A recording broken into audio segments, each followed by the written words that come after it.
കൈക്കൂലി വാങ്ങിയതിന് അറസ്റ്റിലായ കൊച്ചി കോർപ്പറേഷൻ ബിൽഡിംഗ് ഇൻസ്പെക്ടർ സ്വപ്നയെ വിജിലൻസ് നാളെ കസ്റ്റഡിയിൽ വാങ്ങും. 3 ദിവസത്തേക്ക് കസ്റ്റഡിയിൽ വിട്ടു നൽകണമെന്നാണ് തൃശൂർ വിജിലൻസ് കോടതിയിൽ നൽകിയ അപേക്ഷയിൽ ആവശ്യപ്പെട്ടിരിക്കുന്നത്. ബിൽഡിംഗ് ഇൻസ്പെക്ടർമാർ കൂട്ടത്തോടെ കൈക്കൂലി വാങ്ങി വീതം വയ്ക്കുന്ന പതിവുണ്ടെന്നതുൾപ്പെടെ നിർണായകമായ മൊഴി സ്വപ്ന നൽകിയിരുന്നു. ഉമേഷാണ് കൊച്ചിയിൽ നിന്ന് വിവരങ്ങൾ നൽകാൻ. രാവിലെ Umesh, good morning. Good morning Anna. Umesh, ഇന്ന് കൊച്ചിയിൽ നിന്ന് പല വാർത്തകളുണ്ടല്ലോ. സ്വപ്ന മാത്രമല്ല, വേറെയുമുണ്ട് വാർത്തകൾ.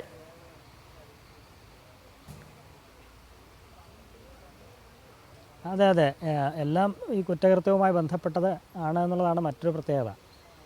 അതെ അല്ലേ, ഈ ക്രിമിനൽ ലോയർ എന്നൊക്കെ പറയുന്ന പോലെ ക്രിമിനൽ ജേർണലിസ്റ്റ് എന്നൊക്കെ ഇനിയും പേരെടുക്കേണ്ടി വരുമോ ഉമേഷ്?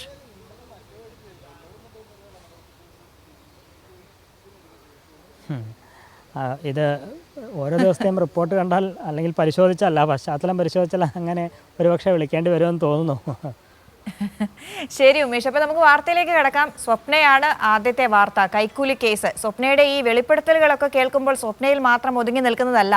ഇന്നലെ മൊഴി കൊടുത്തത് പ്രകാരം ഞാനാണ് ഏറ്റവും കുറവ് കൈക്കൂലി വാങ്ങുന്നത്, എന്നേക്കാൾ വാങ്ങുന്നവരാണ് ചുറ്റുമുള്ളത്, ആ ഓഫീസിൽ ജോലി ചെയ്യുന്നത് എന്നതൊക്കെയാണ് ആരോപണങ്ങൾ.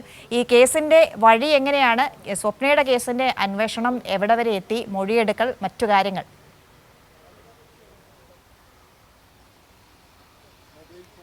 അന്ന, കഴിഞ്ഞ ദിവസമാണ് ഈ സ്വപ്നയെ ഈ റോഡരികിൽ വെച്ച് ഈ കാറിൽ വെച്ച് കൈക്കൂലി വാങ്ങാൻ ശ്രമിക്കുമ്പോൾ വിജിലൻസ് പിടികൂടുന്നത്. പിടികൂടിയ ശേഷം സ്വപ്നയെ അറസ്റ്റ് ചെയ്തു, കോടതിയിൽ ഹാജരാക്കുന്നു, റിമാൻഡ് ചെയ്യുന്നു. ആ നടപടികൾ പോകുന്നുണ്ട്. ഇതിനിടെ ഒരുപാട് മൊഴികൾ വിജിലൻസിന് ലഭിക്കുകയാണ്. അത് പലതും വിജിലൻസിനെ അത്ഭുതപ്പെടുത്തുന്നതും ഞെട്ടിക്കുന്നതുമൊക്കെയായ മൊഴികൾ സ്വപ്നയിൽ നിന്നുണ്ടാവുകയാണ്. അതിൽ ചിലതാണ് ഇപ്പോൾ അന്ന തന്നെ സൂചിപ്പിച്ചത്. താനാണ് അവിടെ ഈ കൊച്ചി കോർപ്പറേഷനിൽ ഏറ്റവും കുറവ് കൈക്കൂലി വാങ്ങുന്നത് എന്നൊക്കെയാണ് അവിടുത്തെ ബിൽഡിംഗ് ഇൻസ്പെക്ടറായ സ്വപ്നയുടെ മൊഴി. തന്നെ കൂടാതെ മറ്റും ബിൽഡിംഗ് ഇൻസ്പെക്ടർമാരുണ്ട്. ഇവരെല്ലാം കൂട്ടത്തോടെ കൈക്കൂലി വാങ്ങി വീതം വയ്ക്കുകയാണ് പതിവ്. മാത്രമല്ല അവിടുത്തെ ഈ ഉദ്യോഗസ്ഥർക്ക്, ഈ ബിൽഡിംഗ് ഇൻസ്പെക്ടർമാരാണെങ്കിലും ഹെൽത്ത് ഇൻസ്പെക്ടർമാരാണെങ്കിലും അവരൊക്കെ കൈക്കൂലിക്കാരാണ്. അവർ ഒരു ചാർട്ട് തന്നെ തയ്യാറാക്കിയിട്ടുണ്ട്, എത്ര നിരക്കിൽ കൈക്കൂലി അവർക്ക് വേണം എന്നത് സംബന്ധിച്ച്. അങ്ങനെയൊക്കെയാണ് അവിടെ ഈ കൈക്കൂലി വാങ്ങുന്നത്. അതിൽ ഏറ്റവും കുറവ് വാങ്ങുന്നത് താനാണ് എന്നൊക്കെ സ്വപ്ന വിജിലൻസിനോട് പറഞ്ഞിട്ടുണ്ട്. ഒപ്പം വിജിലൻസ് നടത്തിയ പരിശോധനയിൽ ഈ സ്വപ്ന ഒരു മാസം മാത്രം തന്നെ 3 ലക്ഷത്തോളം രൂപ ഇങ്ങനെ കൈക്കൂലി ഇനത്തിൽ കൈപ്പറ്റുന്നതായി കണ്ടെത്തിയിട്ടുണ്ട്. അതായത് ഓരോ മാസവും 3 ലക്ഷക്കണക്കിന് രൂപ കൈക്കൂലിയായി സ്വപ്ന വാങ്ങുന്നു. മാത്രമല്ല ഈ കൈക്കൂലി പണം ഉപയോഗിച്ച് തൃശ്ശൂരിലും എറണാകുളത്തുമൊക്കെ വസ്തു വാങ്ങുന്നു, വീട് വയ്ക്കുന്നു, അങ്ങനെ കാറ് വാങ്ങുന്നു. ഇതൊക്കെ സ്വപ്ന ഈ പണം ഉപയോഗിച്ച് ചെയ്തതായൊക്കെ വിജിലൻസ് കണ്ടെത്തിയിട്ടുണ്ട്.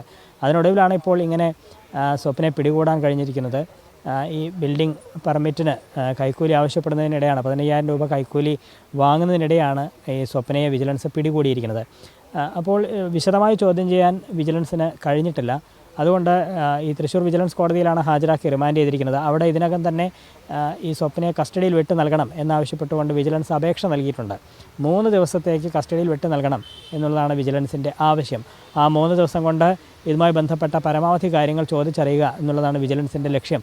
ഇത്തരത്തിൽ ഈ പ്രാഥമിക മൊഴിയെടുപ്പിൽ തന്നെ ഇത്തരം ഞെട്ടിക്കുന്ന വിവരങ്ങൾ സ്വപ്ന പറഞ്ഞ സാഹചര്യത്തിൽ ആരൊക്കെയാണ് മറ്റ് കൈക്കൂലിക്കാർ, എത്ര നാളായി കൈക്കൂലി ഇവിടെ തുടർന്ന് വരുന്നു, അതെ ഉമേഷ്, ഇനി അതിലേക്ക് അന്വേഷണം പോകുമോ എന്നതാണ്. മറ്റു ഉദ്യോഗസ്ഥരെ കുറിച്ച് ഗുരുതരമായ ആരോപണമാണ് സ്വപ്ന ഉന്നയിച്ചിരിക്കുന്നത്. തന്നെക്കാൾ കൂടുതൽ കൈക്കൂലി വാങ്ങുന്നവരുണ്ട്. അപ്പോൾ വമ്പൻ സ്രാവുകളിലേക്ക് അന്വേഷണം നീങ്ങാനുള്ള സാധ്യത എന്താണ് അന്വേഷണ സംഘത്തിന്റെ ഭാഗത്തുനിന്നുണ്ടാവുക?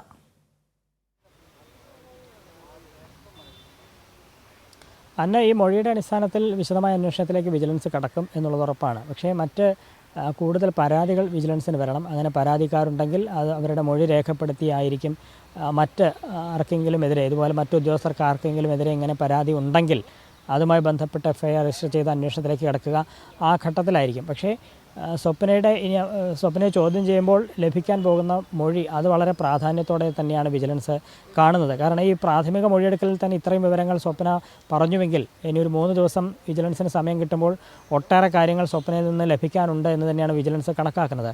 ആ മൊഴിയുടെ അടിസ്ഥാനത്തിൽ തുടർ നടപടികളിലേക്ക് വിജിലൻസ് പോകും.